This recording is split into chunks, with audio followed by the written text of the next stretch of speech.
Alors Romain Portelas, bienvenue à Genève. Merci. On vous avait rencontré il y a quelques années à la sortie du premier roman sur le fakir. Vous vous souvenez de ça? Oui, bien sûr. C'était il y a 5-6 ans, je crois. Ouais, ça a été dans les premières dates. C'est les choses qui m'ont le plus marqué, bien sûr, les premières dates, parce que pour moi, Oui, c'était un changement oui, de vie. vous étiez un auteur qui était un petit peu en errance. On vous a pris, on a espéré que l'aventure se continuerait. Elle s'est continuée. Et là, vous avez une double actualité, puisqu'il y a les nouvelles aventures du fakir. Alors il faut nous en dire 3 mots. Et puis il y a le film qui va sortir. Voilà, donc il y a la suite du fakir qui était resté coincé dans l'armoire Ikea.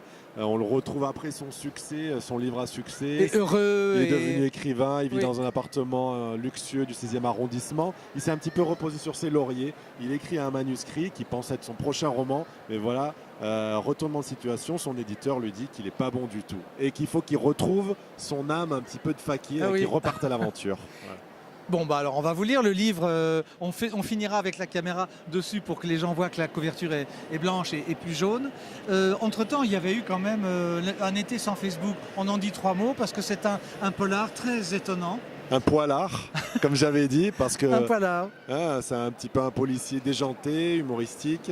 C'est une fliquette black très ronde et qui est mutée à New York, mais pas le New York auquel on pense. Non, le New York Colorado, un petit village que j'ai inventé, un huis clos perdu au fond des montagnes, dans lequel il ne se passe rien du tout.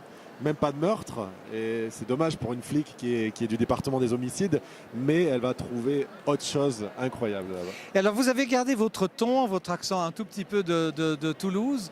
Montpellier. Montpellier, pardon, oh là là, quelle grossière erreur. Je vous ai toujours vu à Toulouse. À Toulouse, oui. Très bien, alors à Montpellier, c'est plus près d'ici. Le film, parlons du film, un chef-d'œuvre. Le film, pour moi, le chef-d'œuvre de ma vie, le film de ma vie évidemment, parce que alors j'ai coécrit le scénario. Il faut savoir, et ça je le dis, c'est très important à mes lecteurs qui peuvent me dire oui, mais moi je vais pas voir les films, vous savez, adaptés de romans et tout ça. C'est horrible. Là, c'est vraiment quelque chose qui est très spécial parce que je suis co-scénariste du film.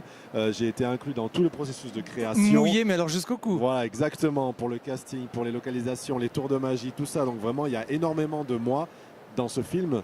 Donc, je peux dire au lecteur, vraiment, c'est pas quelque chose qu'on m'a volé et qu'on a dénaturé. Il y a vraiment beaucoup et allez le voir parce que moi, j'ai eu les larmes aux yeux, j'ai rigolé et on passe les montagnes russes d'émotions puisque voilà, on rigole et d'un coup, il y a des scènes très, très émouvantes. Alors, dans le casting, entre autres, Junio, qu'on aime tous. En taxi, en chauffeur de taxi. Qui doit être parfait. Et Bérénice Junio, qu'on adore également, qui joue la Parisienne.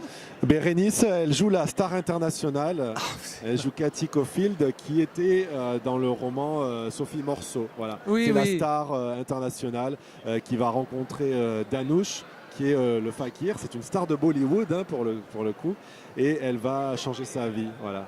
Oui, bon, vous avez changé la nôtre parce que c'est un nouveau ton.